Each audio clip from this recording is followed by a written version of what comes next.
Okay, let's see if I can get this to work. The way it's supposed to. Where did I end off?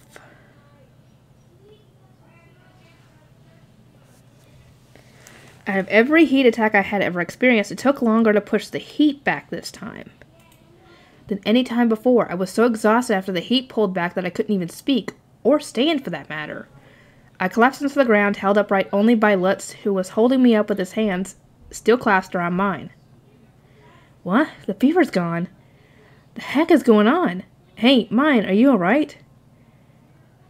It's the devouring. Don't you remember what Frida said? I answered with a heavy sigh as Lutz looked at me worried. Hold on a second. You didn't look sick or weak at all like you normally do before getting a fever. It happens out of nowhere. Normally it takes some strong emotions to come out, but lately it happens whenever my heart stirs even a little. That surprised me. I was a little too shocked for the word surprise to be accurate. But Lutz was still gripping my hand and looking close to tears. I didn't want to worry him any further and thus forced a weak smile. Can't we fix it somehow? Again, don't you remember what Frida said? The cure or whatever is really expensive. Benno said the same thing. The blood drained from Lutz's face as he paled, and I went on. Well, that's how it is. Let's go to Benno's so I can make a little money to try and fix this. I thought to myself that if the heat got any worse, I probably wouldn't be able to contain it, but I just kept smiling. Lutz let go of my hand, gritting his teeth, and turned around. I'll carry you to the store. That's all I can do. What do you mean that's all you can do? You help me out all the time doing lots of things. Whatever, let's just get on already, urged Lutz, his voice trembling a little. I pretended not to notice that and got onto his back, but I could feel the tears dripping down his cheeks and onto my arms.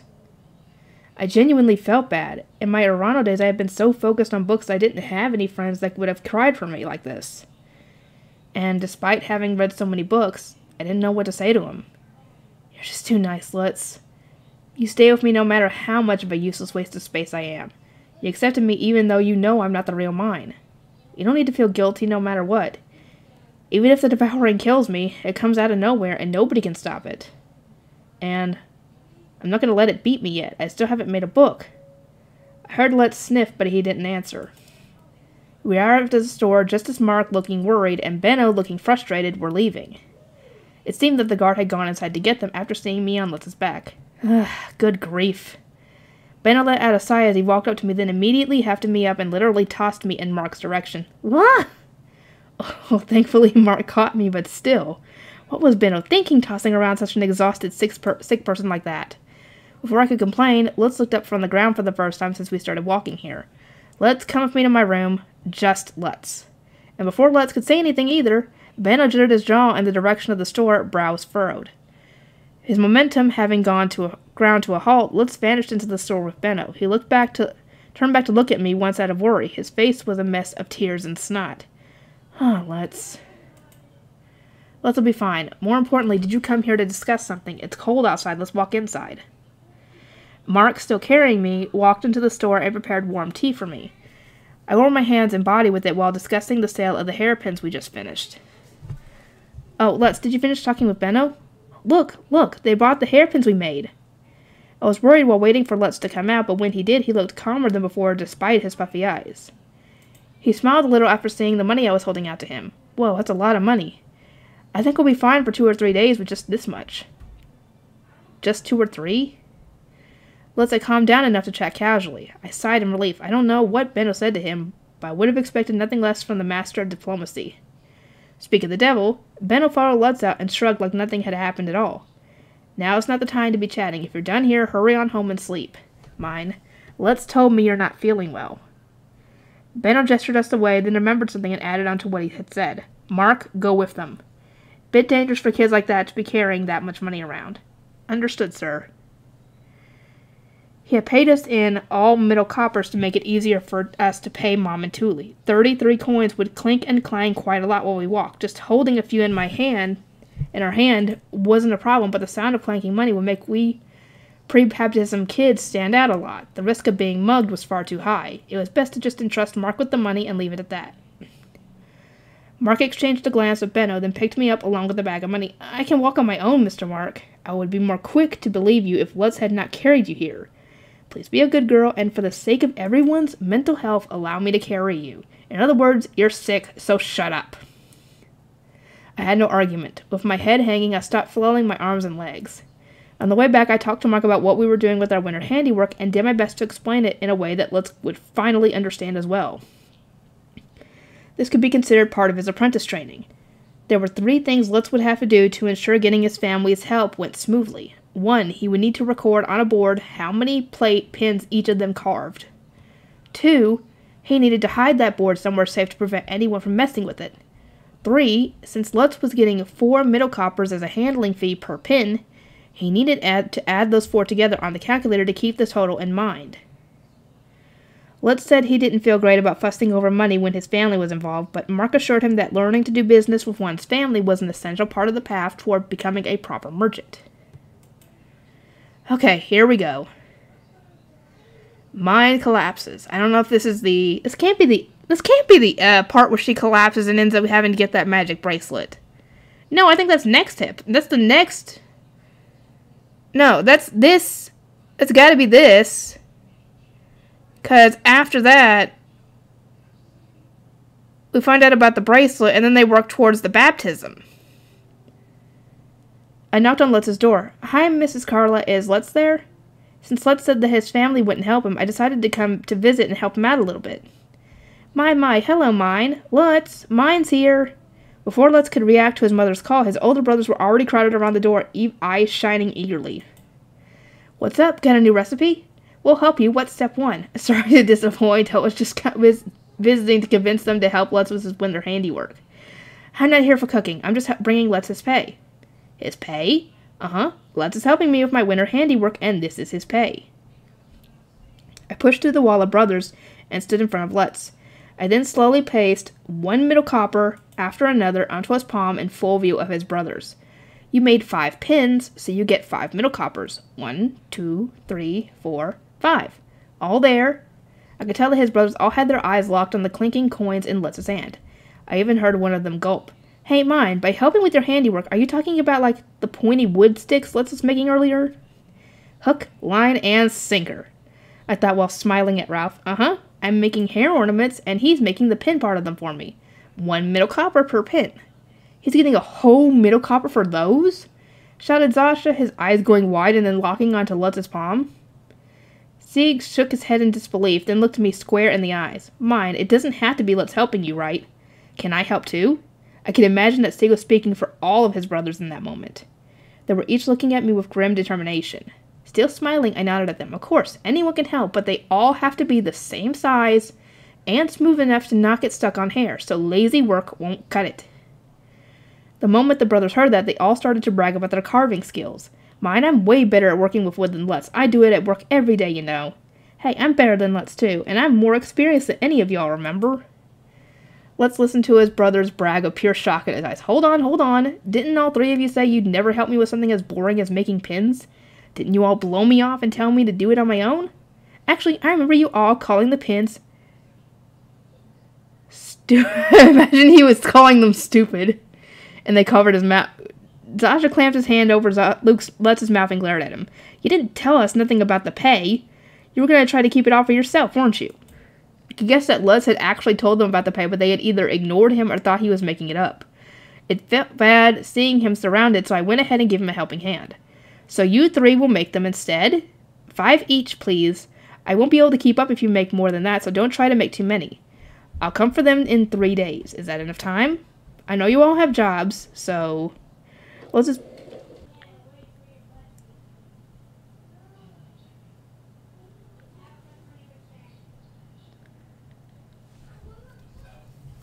Yeah, leave it to us. Won't even take 3 days. Yeah, we'll be done in no time. Quality is more important than speed, I said. I won't be able to use poorly made ones, so those will just get thrown out. Oh, and also ask Lutz about what wood to use and how big to make them. Bye-bye. See you in 3 days. I pumped a fist in...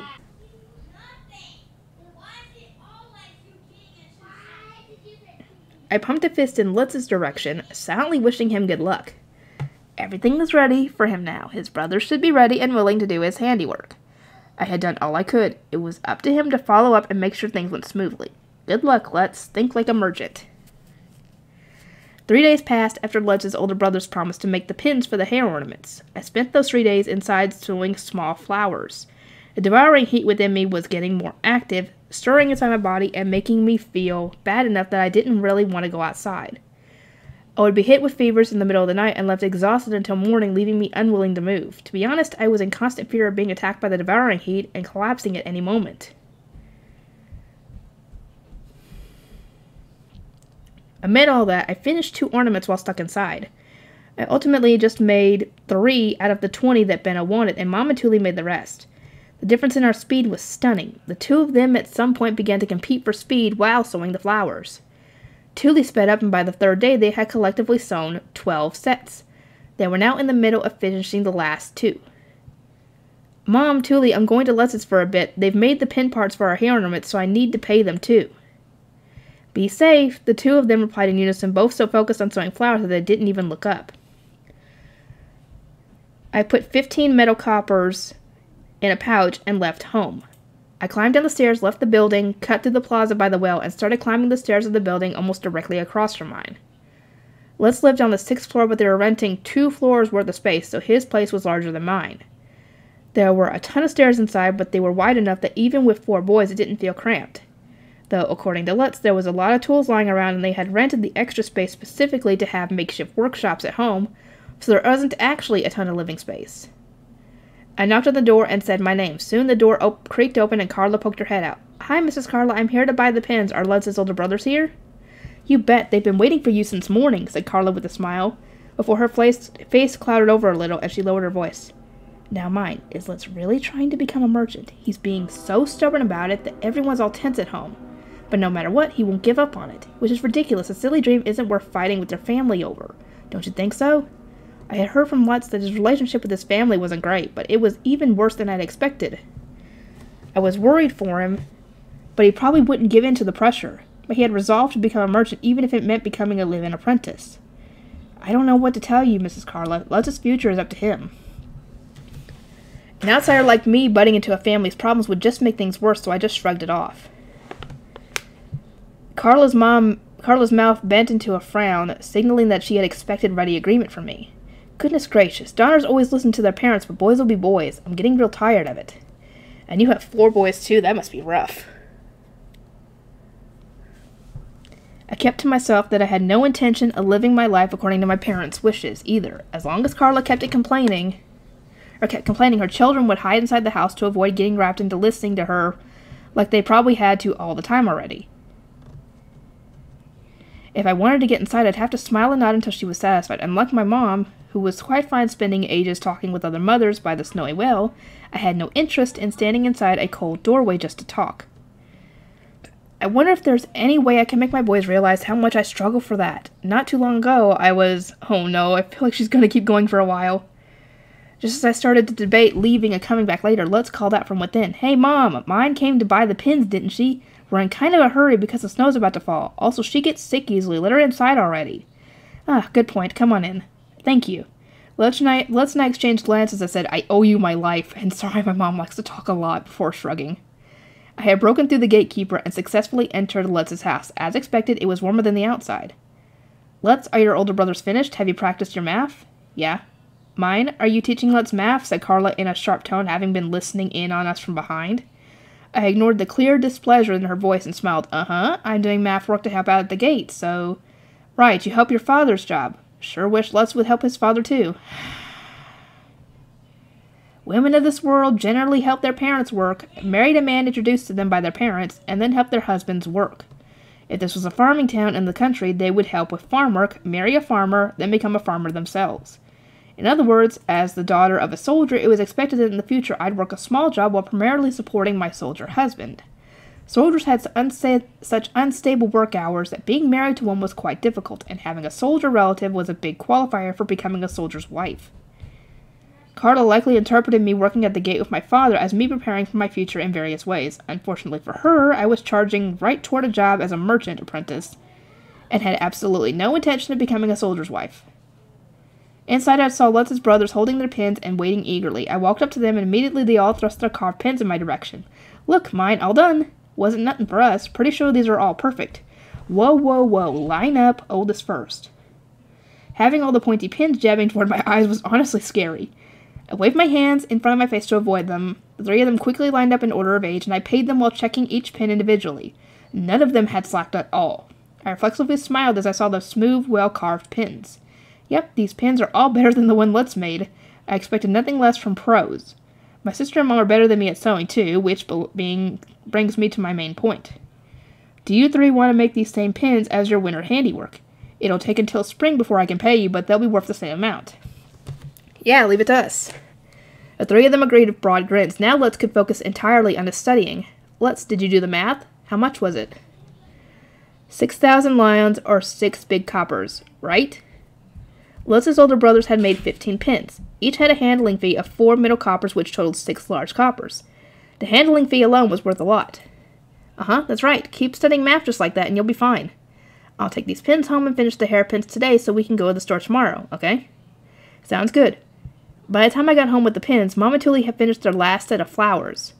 I sewed the flowers onto the pins and they were done for real. I'll bring these to the store tomorrow and get paid for the rest. You 2 were so fast I couldn't keep up with the money he gave me. When Benno gave me his request, I thought we would make 10 at best, but here we were with 20 of them. Go away! I hadn't expected Mom to speed up so much after seeing the money, and I hadn't expected Tuli to be as fast after getting used to making them. I got pretty fast, huh? You were amazing, Tuli. We'll get lots of winter handiwork done this year. I'll do my best to make lots of them.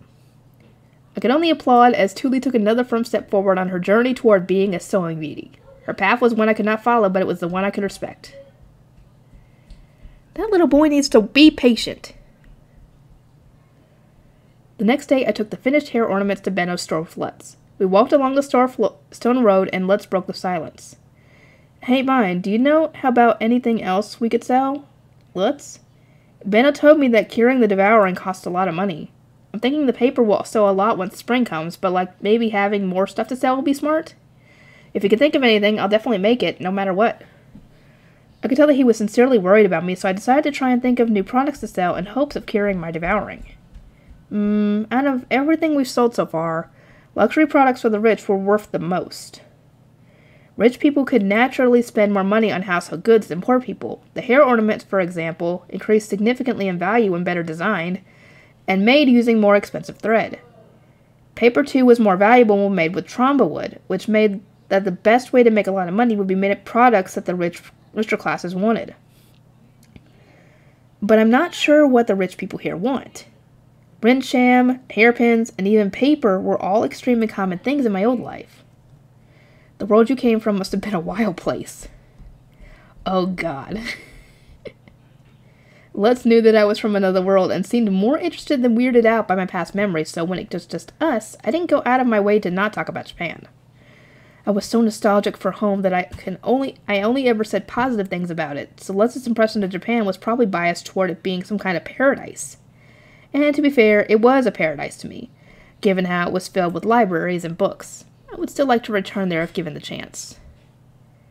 Maybe I could use dollar stores as inspiration and make improvised versions of daily necessities, like making better soap or making fancier candles. The herb candles I made last year were pretty good, all things considered. Herb candles? Lutz furrowed his brow in confusion. The candles we were making last year for winter smelled bad, so I put herbs in them to balance it out. It made some of the candles smell nice, and some of them smell even worse. My mom banned me from doing it again this year thanks to that. While stuck in bed, I'd offered to help with the candles, and not only did she immediately say no, she forbade me from getting out of bed at all. She was definitely more worried about the candles than my health. You sure are doing a lot of things I don't know about, huh? You can't avoid a little trial and error sometimes. Anyway, people liked the lace and baskets I made, so maybe I should bust out some more tricks I learned from doing arts and crafts.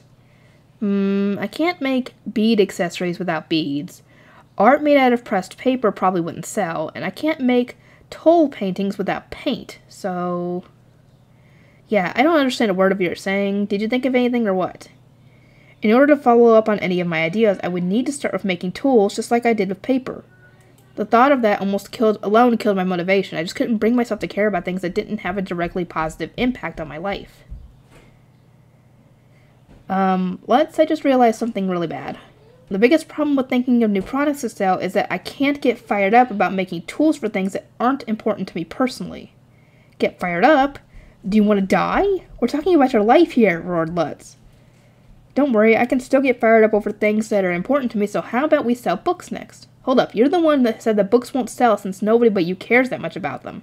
Think of things that will sell, said Lutz, getting so agitated that tears formed in his eyes. I patted him on his shoulders. Lutz, you're getting too riled up. Calm down. You're the one riling me up, mine.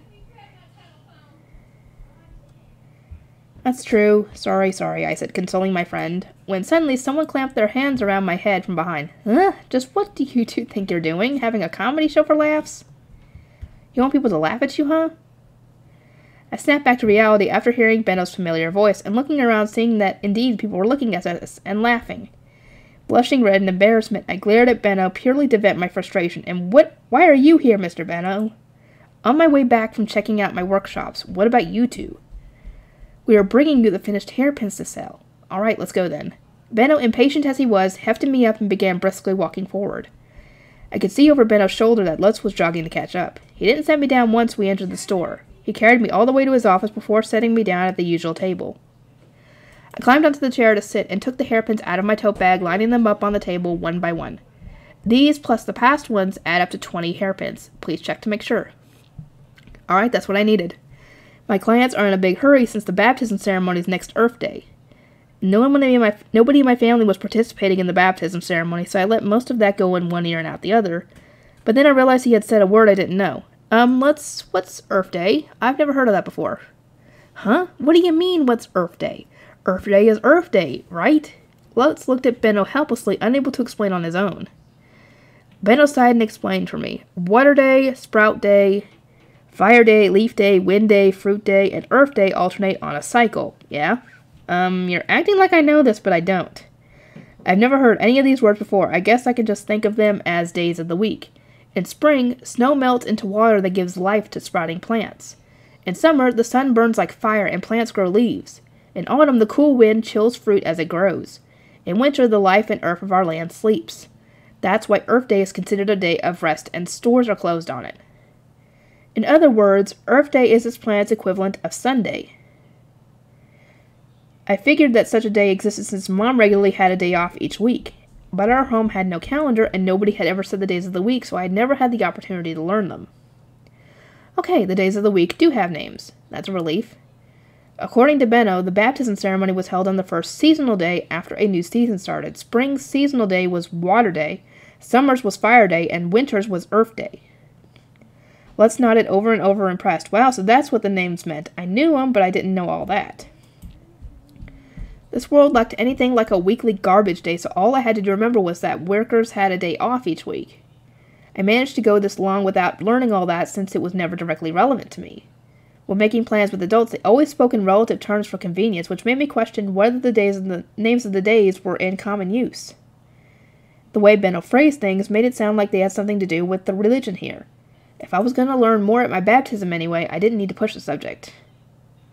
Okay, I understand now. Let's get back to business. Yeah, you don't usually say the names, so sure.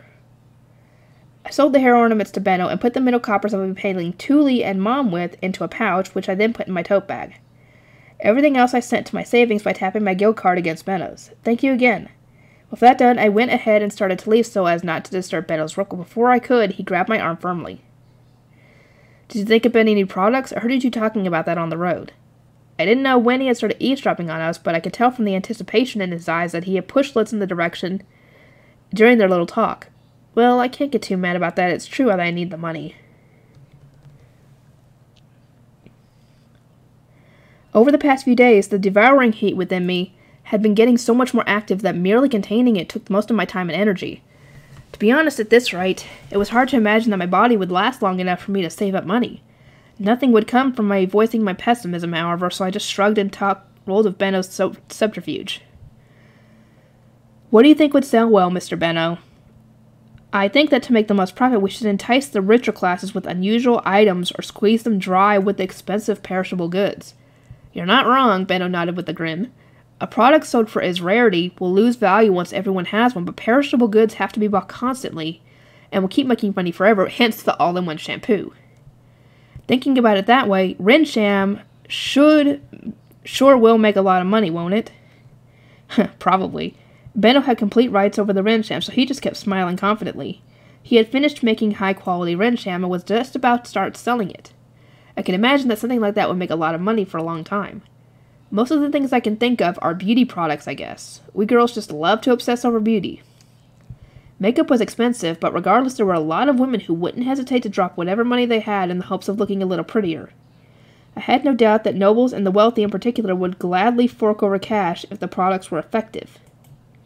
Benno must have agreed with me as his eyes gleamed and he leaned forward. You got something? Well, personally, I would like high-quality soap with nice smells. Then there's the candles we use all winter. Maybe we could dress them up with herbs and colors to look fancier? Some of the herb candles I experimented with last year ended up looking pretty good. I listed off everything I could think of, counting on my fingers as I talked about potential products. Letz's eyes were gleaming now, too. Hey, mine, do you know how to make all these things? Mostly. It'd be hard to get all the tools and materials just like it was with the paper.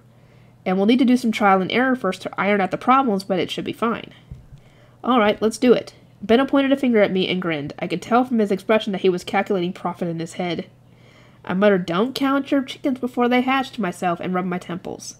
Sheesh, hold your horses, Mr. Benno. I can't even go outside until spring comes, and honestly...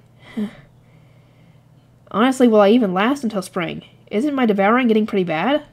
The second those thoughts crossed my mind, the devouring heat within me exploded out of the internal container I had forced it into. Uh-oh. Here we go. I think this is when she ended up collapsing. What's going on? This isn't normal. It felt as if my entire body had turned into a pillar of fire. The devouring heat was so strong that I couldn't even try to contain it like usual. As I panicked internally, the heat rapidly spread through my body. Hey, mine! Let's, realizing something was wrong, stood up with a terrified look on his face. I lifted my head up and turned to him, but I couldn't stay in control of my body. It just kept shaking and shaking. My entire body felt hot, and I knew that if I kept shaking, I would fall right off the chair. But I couldn't stop. I couldn't force the heat back down. When I fell off the chair, I only knew because I could see the ground rushing up to me. Oh boy, here we go, guys. Look out, mine. Even after hitting the ground, I felt no pain. The burning of the heat was too intense for me to feel anything. My eyes were still open, though, and I saw 2 pairs of feet rushing towards me over the carpet. Mine, you alright? Let's shook my body, and after briefly letting go in surprise from the sheer intensity of the heat, started shaking me again. Benno turned to the door and shouted, not wanting to waste the time it'd take to ring the bell. Not good. Mark, send a messenger to the geezer. Come on, mine, didn't you say you were going to make a book? Didn't you say you won't lose yet? Mine, stay strong. Mark, get carriage to hurry. Their shouts faded further and further into the distance. I eventually couldn't understand what they were saying anymore.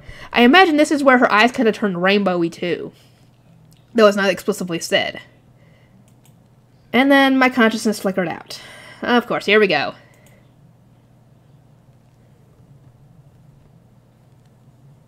And she passes out. There's the epilogue. This is how the volume ended. I've heard that from comments on the anime that this is how the volume ended, and people were having to wait and wait and wait to find out if she survived or not. Epilogue. You don't need to feel guilty no matter what. Even if the devouring kills me, it comes out of nowhere and nobody can stop it. And I'm not going to let it beat me yet. I still haven't made a book. Let's thought back to what mine had said the last time she caught a devouring fever. The circumstances were similar in that she'd passed out without showing any signs of being unhealthy. Now he was in front of her, shaking her as he felt her body heating up more and more. She wouldn't open her eyes. Okay, this is in Letz's perspective, okay. Oh no, this is actually like a third-person perspective, essentially. Because it's not from Letz's perspective. Wake up, mine. Come on, open your eyes. No matter how much Letz cried out, mine remained unconscious. She didn't make a single peep, and to make matters worse, her fever showed no signs of going down like it did last time. Come on, mine. You always called yourself useless, but I need you. I can't go on without you. I'm the one who will be useless without you. Let's clasped her hands and called out to her repeatedly, but her fever just kept going up, to the point where it felt like her body was about to melt. That's not good. Ooh, is this the glowing from the mana? In fact, something resembling yellowish vapor was rising off her body like steam. That was just nothing Let's could do. He looked around and desperately set his sights on Benno, an adult who clearly had more power than him. Even my family laughed at and ignored me for wanting to become a merchant, but mine accepted my dream with a smile. When Otto was introducing us to you, I was actually so scared I wanted to run away, but mine held my hand and got me through it. She still is, too. She's teaching me everything I need to do to become a merchant, but here I am, useless to her. I can't save her from the devouring. Please, Benno, sir, please save mine. I can't do it on my own. I'm just a kid. I'm poor. I can't do anything.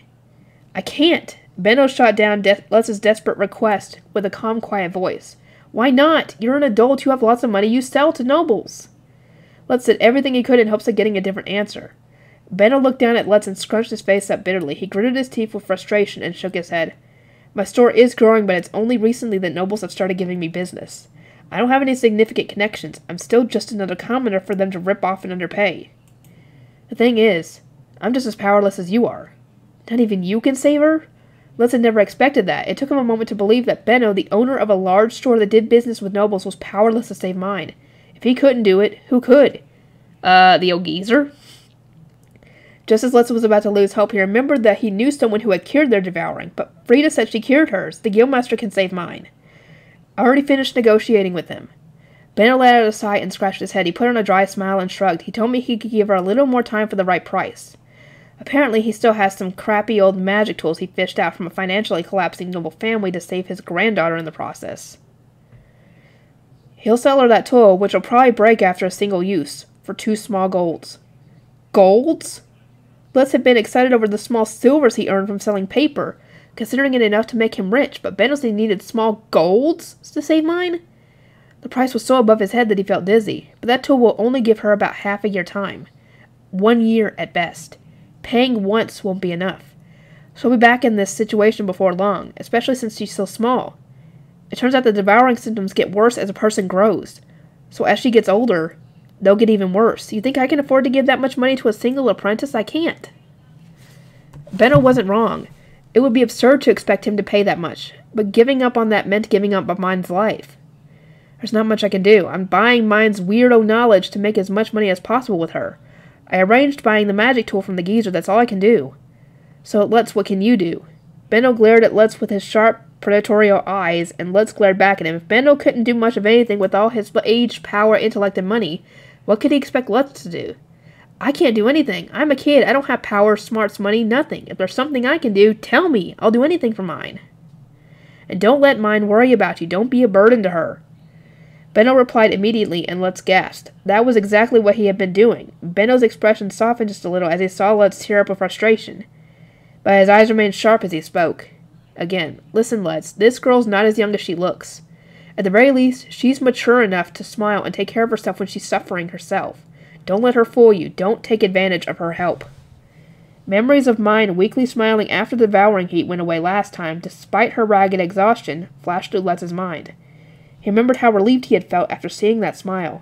If you're a man, don't add to mine's burden. There's no going back now. You have to do everything you can to buy her extra time.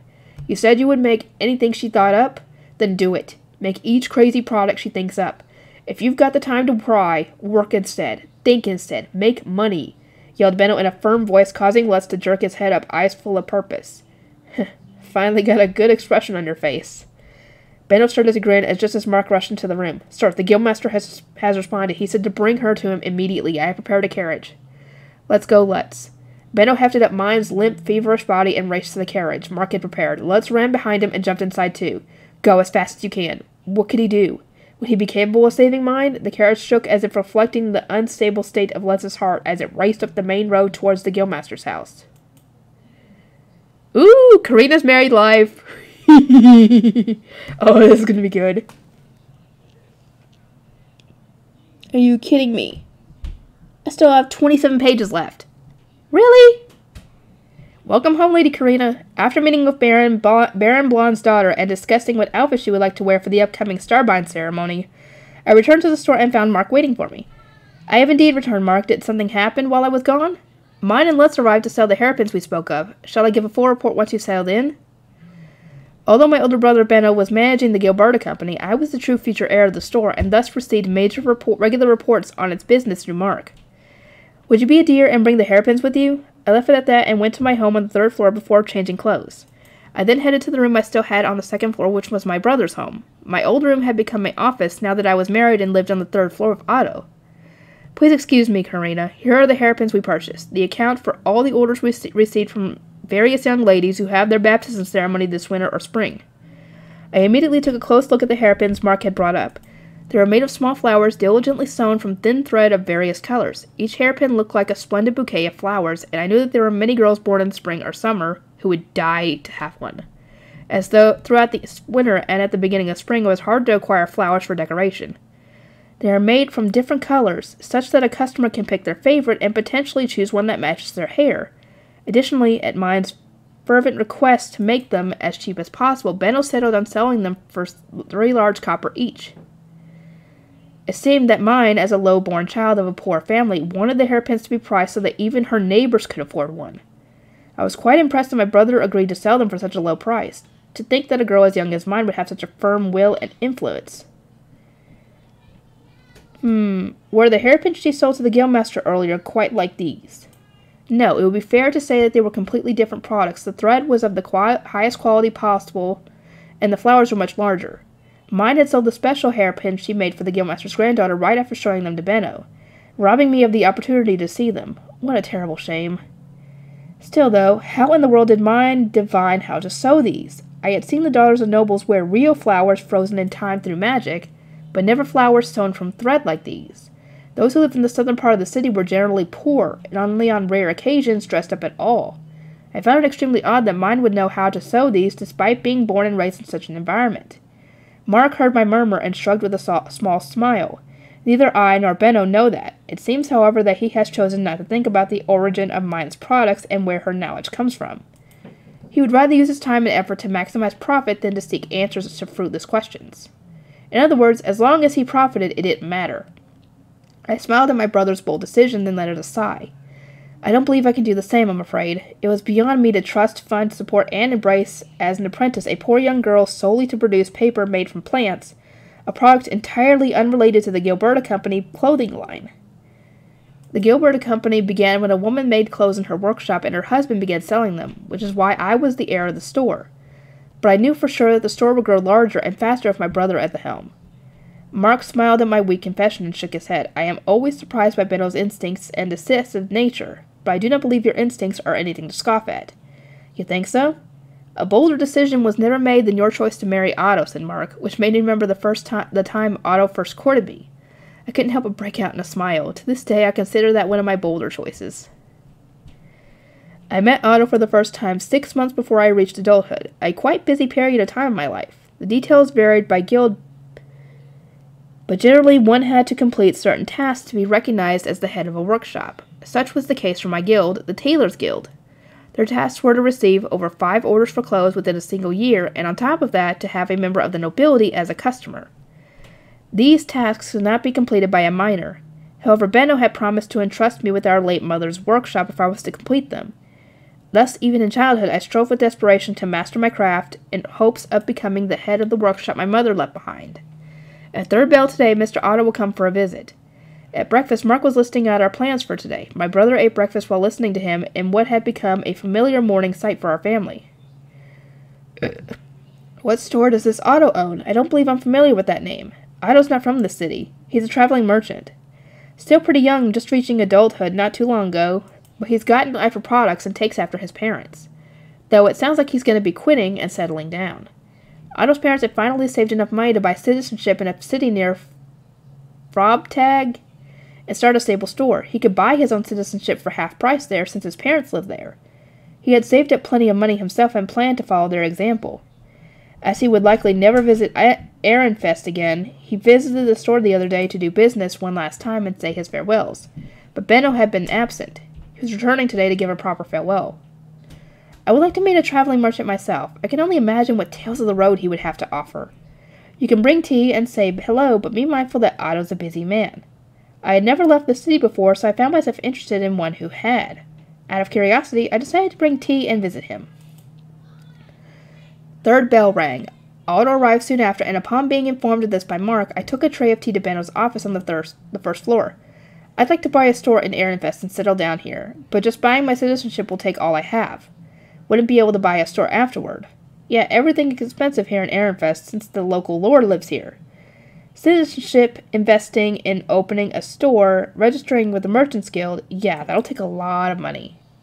You always brought good thread with you, and it'll be a shame to lose a good supplier like you, but good luck to you, friend. I opened the door smoothly as I listened to their conversation. The young man talking to my brother was unmistakably Otto. He had olive brown hair and light brown eyes. Maybe due to his history of traveling, he looked more muscular than the merchants I was used to seeing. More muscular than the merchants, but still more slender than the guards at the gate. He looked like a sincere fellow, but he was a merchant favored by my brother, so there was no doubting that he had a dark side to him. Ooh, interesting. I have brought tea. I put on my politest smile and carried the tea inside. Otto replied thanks and looked up, then froze with shock in his eyes. Oh dear, here we go, the love at first sight. After seeing me. Otto, this is my little sister Karina. She insisted on dropping by to see you. Something about wanting to hear stories of your... Otto? You there? My brother waved his hands in front of Otto's eyes. Otto snapped back to reality and shook his head, blinking rapidly. His brown eyes then started shining as if he had found the world's greatest treasure, and an oddly sweet smile formed on his face. Karina, that's a pretty name. I think it's perfect for a sophisticated, graceful girl like you. Oh, he's trying to turn on the charm.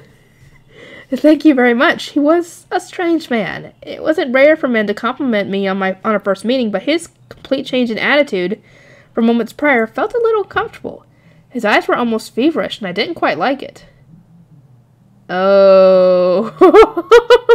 He just automatically goes blurts it out. What the fuck, dude? Yeah, that's gonna mess with both of them. Benno, I've fallen in love with your sister. Please allow me to marry Karina. His sudden proposal stunned me. I had no idea what this man was thinking. A merchant usually pursued marriage by hearing about the various benefits and lifestyles that marriage with certain women would entail from their parents, then selecting one of those women. The parents of the two would then discuss marriage, and once everyone was on the same page, the woman would be informed of the proposal. The two would date for a season, deepening their bond, and in the process learning whether the rumors about the other were true, whether they would uphold their promises, whether they were honest, and so on. If there were no problems, they would prepare for marriage. I had never heard of a merchant proposing directly to a woman with no prior discussion. Otto, Karina is still a minor. She's not old enough to get married. Are you having a laugh? My brother glared at Otto with his dark red eyes. That was also an important fact. Only adults could get married. Minors could not be courted. I'm guessing he waited. He had to wait. However, Otto did not bend beneath my brother's gaze and merely shook his head.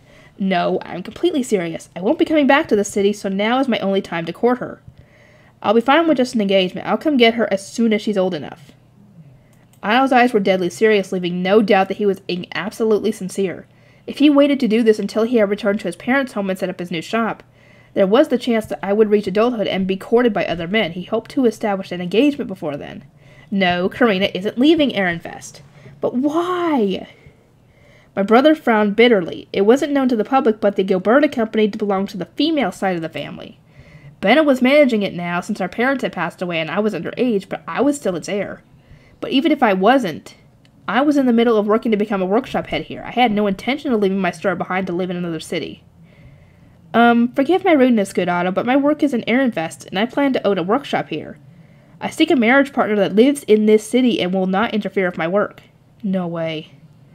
Otto's face clouded with despair, and I felt as if I had said something quite cruel. He was so depressed that my heart hurt, even for a stranger. My position would not change. That's how it is? Too bad. Maybe you'll find a girl you like in your parents' city. No girl will be as perfect as Karina is. I've seen the world as a traveling merchant, and this is the first time I've ever seen my ideal woman. It was to my knowledge the first time a man had fallen for me, and I admit that my heart fluttered at his stunningly direct proposal.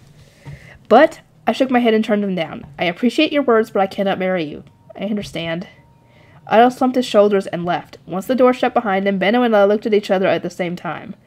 I have never seen Otto act like that before in my life. You sure you should have turned him down? Might have been the chance of a lifetime, my brother grinned teasingly. Then continued on in a murmur, though I don't intend to let anyone take you out of the city, and I don't intend to leave the city. Then came the next day. Otto visited the Gilberta company once again. With his brown eyes shining, he was smiling a bright smile that made his depression yesterday seem like a dream. I bought citizenship here yesterday. I'm now a member of this city. Benno, please allow me to marry Karina. What? Dude, the girl is still underage. You can't marry her until she is an adult. You could court her until then.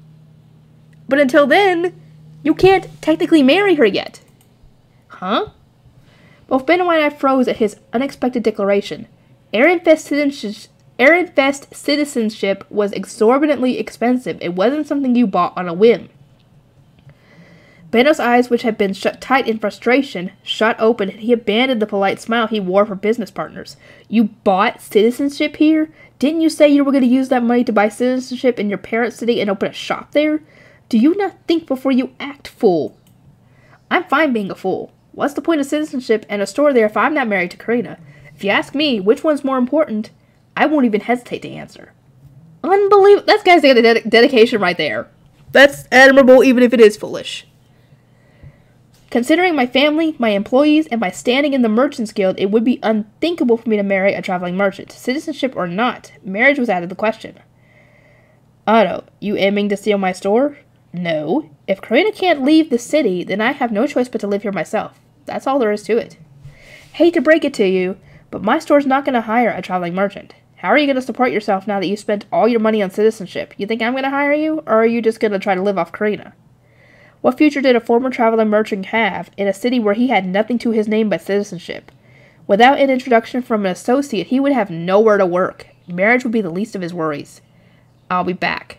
Gritting his teeth and clenching, I imagine him saying the Terminator style, or the Arnold Schwarzenegger style, I'll be back. Gritting his teeth and clenching his fist with frustration, Otto turned his back and left. I watched him go with my brother, feeling even worse than I did yesterday about shooting down his sincere feelings for me. Well, Karina? Looks like a weirdo is obsessed with you now. I will marry the man I see most fit to inherit the store with me. All right, then. Benno's expression hardened, and he jerked his head toward the table. I understood that as a sign to sit for a serious discussion, and so I did. Benno took out a board with a thoroughly displeased expression and held it out to me. It was a letter from the Guildmaster requesting a meeting to discuss a marriage proposal. Oh boy. Turns out the Guildmaster heard about all this. His youngest son proposed to you this morning. I knew the son to whom Benno referred. In the past, he persistently courted my elder sister. What? Elder sister? What elder sister? Benno's got an older sister? Who? I want to see. I'd rather not marry him. Those are my sincere thoughts. The Guildmaster was a petty man to propose to my mother in the immediate wake of my father's death. Ooh. Oh dear.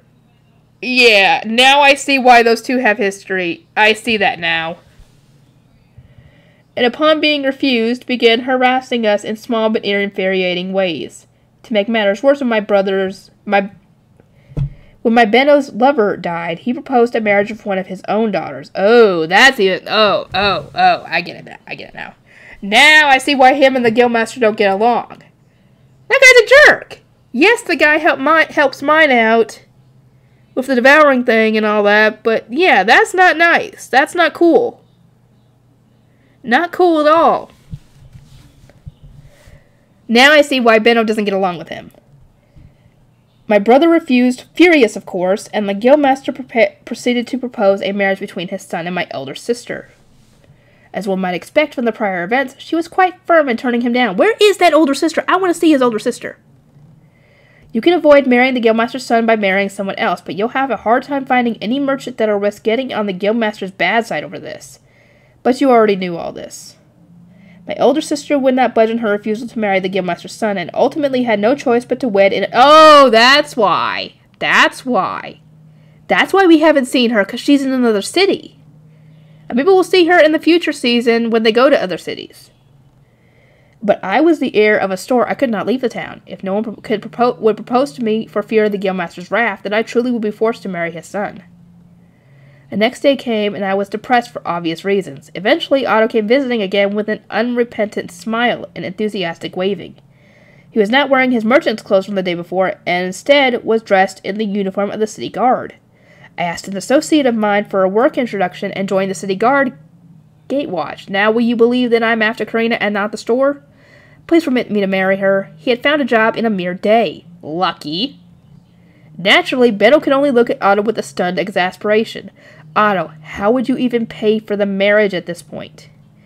Karina is still a minor. I'll just make the money before he reaches adulthood. Shouldn't be a problem. Good, Otto. Have you considered the possibility of giving up on my hand in marriage? Not once. Not ever. He looked at me with utterly sincere eyes. I couldn't help but laugh. If you were to marry me, your life as a merchant would be over forever. I would have to decline a proposal from the Guildmaster's son, earning you his ire. You will never be able to join the Gilberta Company, nor will you be able to start a store of your own, I imagine. I could see Otto looking at me with surprise, and my brother's eyes opened wide, trying to stop me. I held up a hand to restrain my dear brother and continued, Your entire life up until now will become wasted. Does this not give you pause? It won't be wasted. It's because I lived as a traveling merchant that I got to meet you, Karina. I might be afraid of the Guildmaster's authority if I had been raised as a merchant in this city, but I'm not bound by any lands. I'm not afraid of him, though I might be afraid of putting your store in a bad situation with him, added Otto. However, our persistent rejection of his marriage proposal had already put us on his bad side, so there was little need to worry about that. You are truly a helpless fellow, I see. In which case, I do request that you prepare savings for when I come of age, and rather soon, I might add, such that I do not end up wed to the Guildmaster's son. What, does that mean? All right, I'll save up the money, no matter what. Otto clenched his fist with a joyous expression, and after giving me a light kiss on the cheek, burst out of the room. It was hard to imagine that he had been leaving with slumped shoulders just yesterday. Surprised at his sudden behavior, I watched him go with a hand pressed against my cheek and soon heard my brother call my name in a low voice. I turned to him with a calm business smile. Not even his harsh glare could put a frown on my face. Brother, I will marry Otto if he saves up enough money for the wedding and such. It may seem that he has cornered himself by buying citizenship with his savings, but in truth he has prepared a job for himself while working as a traveling merchant. He has a greedy enough nature to do anything to obtain what he wants. The ability to make decisions that make use of all of his resources in the blink of an eye, and the confidence to earn a large quantity of money in a short period of time. I imagine these are not traits you dislike. I said with a bright smile, causing my brother to click his tongue rudely. It seemed that he was indeed fond of Otto. Not to mention, I find it hard to imagine that another man would pursue me so rigorously in spite of the Guildmaster's influence. I shrugged, and my brother's harsh expression softened. With a grin that suggested he'd given up interfering, he silently ruffled my hair. I chose Otto on that day because he was the better choice when compared to the Guildmaster's son. I truly believe that was the correct choice, and to this day I regret that I closed the door on Otto's life as a merchant. As of late, Benno has become increasingly busy, and in turn I have more often seen Otto visiting the store to take care of miscellaneous tasks. I believe that in the near future your fears may be proven unnecessary, Mark replied. I truly felt as if his words had brightened my heart and my world. If he was correct, my joy would be indescribable. I recalled that my brother said that he would think about marriage after I was wed. I do believe it is about time for him to make good on those words. I feel that Benno will only get busier as Mine introduces new products to him, so marriage might be out of the question for some time, said Mark with a laugh. If my brother cannot find a wife due to this, perhaps I shall have Mine take responsibility. No! What is the age difference here? No, actually, what's the age difference between her and Ferdinand? That's the one I want to know, because that's what I've been hearing is that those two end up together. If that's actually the case, okay, she could do worse. I mean, that's what I'm saying, because a good match for her would either be Benno, Lutz, or Ferdinand, to be honest. From what the men that I know in her life. But the best choice would be Lutz, in my opinion. Only due to the age thing. But we'll see. I suggested with a laughter of my own. Mark briefly fell into thought with a serious expression, then replied, I cannot recommend that considering Mine's poor health. Oh boy, here we go. How much more is there? Jesus Christ. Gossiping by... This is going to be a long one, guys. Gossiping by the well. Okay, Mom, I'm going to go wash the dishes. Thank you, Thule. After finishing breakfast, Thule took the dirty dishes and headed to the well. I opened the door and saw her off, then sighed and walked straight to the bedroom. Today was Earth Day, which meant that both I and my daughter Thule were off work, but my soldier husband Gunter had the morning shift. He had already left so as to take his place at the gate before it opened at second bell. Once Mine and Thule left to go gather in the forest, I planned to do the laundry, then preserve the food we bought yesterday for the winter. Everyone was already setting out, but Mine was still rolling around in bed and showing no signs of getting up. Would you wake up already, Mine? Second bell has already rung. Are you going to the forest with Tuli and Let's today? I'm going... I struggled out of bed, looking sleepy, and started washing her face. She was already bathing enough that it was beyond me why she felt the need to go out of her way and wash her face each morning. Mine's hatred of being dirty was so extreme that it was something of a joke among the neighborhood wives. Mine, you can wash your face later. Focus on finishing your breakfast first. Okay, she pouted a bit, looking unhappy, but she quickly bundled her hair up with a stick. With a little heave-ho, she climbed on the chair closest to the hearth and began eating breakfast. Mine was late to wake up and slow to eat. Nothing would get done if I waited for her to eat breakfast. Tuli's already gone to the well to clean dishes. I'll be following her soon after to do laundry. You may use the water in the jug, so please try to wash your own dishes once you're done eating. Okay. I listened to Mine's sleepy reply from behind as I picked up a basket packed with dirty clothes and made my way outside. Cold air immediately blew against me. It certainly got cold early this year. The wind was getting colder as autumn went on. I speedily walked down the steps and shuddered at the thought of how cold the water well will be. Excluding soldiers like Gunter, the majority of people had Earth Day off. The well was surrounded by a number of wives, all doing laundry and cleaning dishes. Hi, Mom! Tuli stopped cleaning dishes to wave at me. I'll go to the forest once I'm done with the dishes. Did Mine wake up? She's eating breakfast right now. Mine's always so slow. Doesn't she know Lutz is coming to see her? She said with a pout as she gathered up the dishes. I'll go hurry her up and start getting ready myself. The things I do for her. Lately, Tuli had been taking such good care of her sister that I had to question whether Mine was so lazy in the morning because she knew Tuli would be there for her. I can imagine that some of it had to do with Mine getting healthier and learning her limits. In the past, she had always just cried and said it wasn't fair that only Tuli got to go outside, but now she sincerely complimented her sister for being capable of doing so many things she couldn't. There was no mistaking that Tuli was absolutely overjoyed that she could go to the forest with Mine now. Even when she sounded frustrated or exasperated, her expression was soft and her step had a brisk skip to it. I was just glad they were getting along. Tuli is such a lovely little girl, working hard and even taking care of her sick little sister. Tuli is so perfect, I almost find it strange. I responded to my neighbor's praise with a smile and secured a spot for doing laundry. I weaved between the wives toward a slightly open spot and set my basket down with a thump. Morning, Effa. Good morning, Carla. It's hard to do laundry with so many boys, isn't it? Beside my basket was once twice its size, filled with dirty clothes that Carla was cleaning at a rapid pace. She let out a sigh and spun her arm in a circle. Oh, do I wish I had a girl to help me. What I would do for one of those boys to be a girl instead. Carla was Lutz's mother, and she had 4 sons she was raising. Sons tended not to help around the house in ways daughters did, and vice versa, so Carla was always complaining about wanting a daughter like Tuli. Tuli works hard, but you'd be even more trouble if you ended up with a daughter like mine, I said, letting Carla's complaints go in one ear and out the other. As I took my tub to the well, I needed to fill it with water. I tensed my arms and drew water. Mine was still too weak to draw water from the well. It took all she had to stumble around with a tiny bucket of water, and after that she would be knocked out for the count. Though perhaps she would be fine now, given how much stronger she had gotten. Mine had been weak since birth, and caught fevers constantly. She always used to cry out of jealousy for Tuli, asking me why she wasn't healthy like her sister. I could only apologize. It seemed that Mine had pleasant dreams whenever she fell asleep with a fever, as she was never as happy as she was when talking about the world of her dreams. She could run around in her dreams without ever getting tired, do anything she wanted, and eat her fill of delicious food. She always spoke of strange things I couldn't understand with her stunted, childish words. It got so bad that when she said, "My dreams are so much more fun, I want to stay asleep forever," I interpreted it as, "I want to die," and ended up yelling at her. Speaking of which, she no longer talks about her dreams. Mine had stopped talking about her dreams when she grew out of her toddler crybaby phase and entered her rebellious childhood phase. Instead, she started behaving oddly in real life. Though her behavior had settled down a bit by bit after she started making paper with Lutz, mine was growing up, just like any other girl. After drawing water into the tub about 3 times, it was full enough for laundry. I took the tub filled with cold water to my secured spot and sat down next to Carla.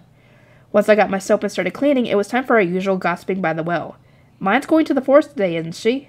I've been worried for a long time that her weak body and constant fevers would kill her before long. But it sounds like she's getting a lot better. It's thanks to Lutz watching over her all the time. We owe him so much. Mine, despite being dead weight to the others, could go to the forest and gather with her small basket thanks to Lutz. She could also make paper and hairpins to sell thanks to Lutz. There was no doubt that she would have been unable to do anything on her own without his help. I guess Lutz is doing some good out there after all. He's a hardhead that won't stop being silly about being a merchant and stuff despite how much he's worrying us. So it feels a bit strange to hear others compliment him like that. said Carla with a shrug. He might have been a pain to his parents, but to me, Lutz was such a good kid that I would have liked to have him as my own son. Lutz is always kind to Mine and takes good care of her. That's because Mine introduced him to a merchant, right? And they're selling paper or whatever. He was making weird wooden sticks earlier, too. I can appreciate the money he's earning, but why not just become a paper-making craftsman? I just don't get why he's so obsessed with being a merchant in particular. It's gotta be Mine, don't you think? Who can say? I was surprised myself if Mine came back with a merchant apprenticeship on her own. I heard that she got the introduction from a former traveler merchant that works under Gunter, but I hadn't expected the merchant to actually accept them. I had assumed that Mine was going to the gate with Gunter just to do paperwork, so imagine my surprise when she told me that she had locked in an apprenticeship with the wealthy merchant. I just don't know what Lutz sees in merchants. A bunch of conniving liars those lot are, if you ask me. They're getting paid properly for their work, and he's supplying their materials, so I can't imagine that he's anything but a just man. He had paid a stunning amount of money for the fancy hairpins. Mine and Lutz always spoke of their business with smiles, and when Mine collapsed with a fever, an incredibly well-dressed man came to apologize profusely. It was hard for me to think that the Gilberta company was owned by a liar or a cheat. If you say so, Effa, I can believe he's a good merchant, but I'm still worried. Who would want to work in an unstable job like that willingly? Boys will be boys. It's not uncommon for them to get inspired by tales of traveling merchants and minstrels. Even Gunter had a phase where he wanted to leave the city and go exploring. Maybe you should just be glad that Lutz has decided to become a proper merchant rather than a traveling one. Well, I'd rather him be a soldier like Gunter, really. Better than a merchant or a traveling merchant in the first place. How's a carpenter's son going to be a merchant? He can't read or do math. How's it going to work? Lutz is just going to get fired on the first day. That means he'll be a season or two behind all the other kids working normal jobs. As a fellow parent, I can understand Carla's fears, but I also understand that Lutz was giving this his all, and it wouldn't be right of me to say anything more. I nodded to myself, then heard Lutz's voice. Morning, Mrs. Effa. How's Mine? Is she all right? Already? I looked up and saw Lutz walking this way, looking ready to head out to the forest. Oh, hello, Lutz. Good morning to you, too. Tuli just went home talking about getting Mine ready, so she shouldn't be too long. All right, I'll go up to meet her. Thank you as always, Lutz. Lutz's home was on the other side of the street from ours, with the other end of the street from ours with the well in between them, so he had to pass by this gaggle of wives to go between them. The wives called out to him one after another as he marched forward with a somewhat fearful expression. Why, hello, Lutz. Don't worry your mother too much. Be sure to help around the house sometimes. Don't just spend all day playing around. Scrunching his face up at the wives who had been deluged with complaints from his mother, Lutz tossed back, I know, while passing them by. He sped up his pace and started actually jogging to escape them. Youngest sons always end up playing around since they've got so many big brothers to take care of them. Lutz will understand once he starts his apprentice work. It'll be fine, Carla. You think so? It's not just his brothers that are good kids. Lutz takes care of others, too. He always looks after Mine, for instance. He's really a big help to us. I complimented Lutz further, and the wives all shrugged. Lutz was prioritizing taking care of Mine to the point of not looking after anyone else. The wives weren't in the habit of listening to kids much anyway. They automatically believed Carla and had hardened their opinion of Lutz. Later, Mom. Be sure to gather lots. Kids poured out from various homes and headed to the meeting point. It was almost time to go to the forest. Tuli, Lutz, and Mine left our own building. Bye, Mom. Be careful out there. Mine waved goodbye to me and started walking off with Lutz in the lead. If she didn't leave early, she wouldn't be able to keep up with the other kids. Once the kids were gone, the wives around all loosened up as if a burden had been lifted from their shoulders. They were so surprised to see Mine healthy they began to crowd around me. It's been a long time since I've seen her, but she looks like Mine's able to go to the forest now. Isn't that nice? It really is. She's been getting stronger bit by bit for a while now. She still collapses and gets fevers a lot, but she's hardly as bedridden as she used to be. In the past, Mine had gone outside maybe once or twice a month, but now you could count on both hands how many days she stayed in bed. Compared to spring when she couldn't even walk all the way to the gate, she had gotten a lot more healthy. Though, now that she's healthy, she started doing all sorts of weird things, and it's a struggle to keep up with her. With amusement, I told the interested wives tales of Mine's odd behavior. The time she grabbed a broom determined to clean and passed out before finishing, sweeping the bedroom alone, the time she started doing weird jumps and counting, then collapsed before reaching 10, the time she secretly put clay bricks into the hearth and made them explode, the time she cleaned the hearth to get the soot and fell unconscious inside of it. When it came to Mine, I could never run out of things to talk about. Last year, Mine put herbs into the candles without my knowledge, and that certainly turned into a mess. The candles with Girect and red rum herbs stunk so much we had to open the windows during a blizzard to ventilate. The wives burst out into laughter. That sounds like a disaster. You'll have to keep an eye on her this time. But the mimosa, and damport herbs did improve the smell somewhat. If y'all want to try it out, I would suggest using those two. I would never put herbs in candles. If I had any to spare, I just used them for something else. I tried to tell them of this accidental success of mine's weirdness accomplished, but nobody seemed interested in putting more time into their candles than they had to. Sounds like you have your hands full with both Gunter and mine now. Must be rough. I've given up on it. What else should I expect from Gunter's daughter? It'd be stranger if mine didn't do anything weird. I shrugged and the wives laughed again. Truth be told, I had just as many stories about Gunter as I did about mine. More people here knew about Gunter's antics than mine's for obvious reasons. Gunter's like a kid who grew up without ever learning to tell dreams and reality apart. Gunter, the child of a word worker, had been inspired by minstrel tales of knights to become a knight himself. That wasn't too uncommon for kids, but only nobles could become knights. Kids had no choice but to give up in the face of reality. That was the point where normal children learned that minstrel tales were just fantasies, separate from reality. But Gunter didn't give up. He ignored the jobs his parents offered to introduce him to, and decided on his own to be a soldier. He charged to the gate and informed the commander there that if he couldn't become a knight, he would become a soldier that protected the city instead. Just like that, he became an apprentice soldier, and by the way, the commander was my father. That commander was my father, what? Really? When the soldiers went out to kill rampaging Fabies, he put his all into hunting more of them than the other soldiers and felt overwhelming frustration if he failed. On the inside, he was still just a kid. An average soldier wouldn't get a job for a traveling merchant who just bought his citizenship the day before. And mine wasn't normal either, given how she received a work introduction from that merchant at Lutz's request, like father, like daughter. I had been surprised when she got a work introduction from Gunter's subordinate without consulting us, but I was even more surprised when she put her all into the interview and came back as a future apprentice merchant herself. That kind of thing didn't happen with normal children. The way she negotiated and secured an apprenticeship for herself with a merchant who didn't know her parents was very much like something Gunter would do. She may look like me on the outside, but she didn't have much of me on the inside. Both of them charged straight towards their goals without caring too much about their surroundings, so to speak. I often told both of them to calm down a little. In other words, it was definitely all Gunter's fault that mine was acting so weird. Definitely. Still though, what in the world drove you to marry Gunter, Effa? With sewing skills like yours, I bet you weren't lacking for options. 6 more pages to go. As the daughter of a soldier, it was expected of me to become a wife that supported a soldier. Most of my suitors were my neighbors, and soldiers from my father's place of work, but yes, I had many options. So she did end up marrying a soldier after all. It's a long story. I let outside and shook my head in an attempt to ignore the subject, but Carla grinned in amusement. I know what happened. Gunter fell in love with Effa. Oh my god. It's just like Otto and Karina. Oh my god. What the freak is up with everybody falling in love at first sight? Gunter fell in love with Effa at first sight and went after her every single day. I can see that happening. Gunter always charged straight for his goal, and he did indeed visit our home every single day, asking my father for my hand in marriage. He eventually wore my father down with persistence and passion until he eventually permitted it. If Effa chooses you, I will allow the marriage, he said. At the time, I was mainly annoyed that he was making me deal with Gunter myself. So Gunter's daily wooing eventually won Effa over.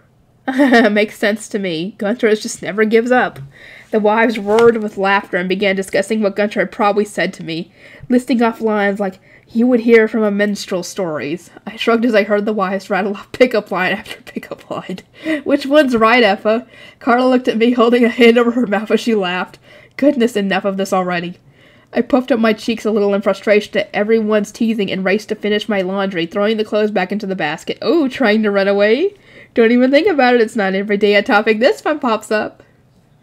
As I felt the throngs of wives tightening around me, I flipped my tub over to empty it of water. Effa, come on, at least tell us who was right. He must have said at least one of those lines, right?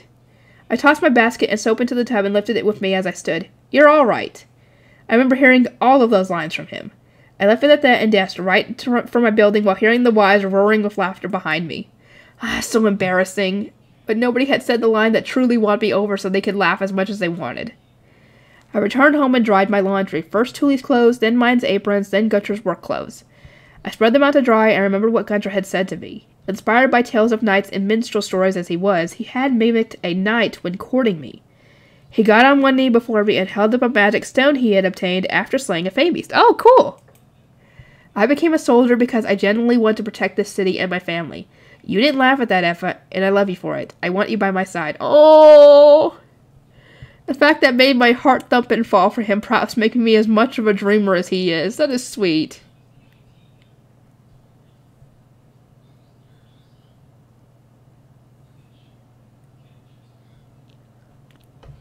Okay, I don't think I really need to read this.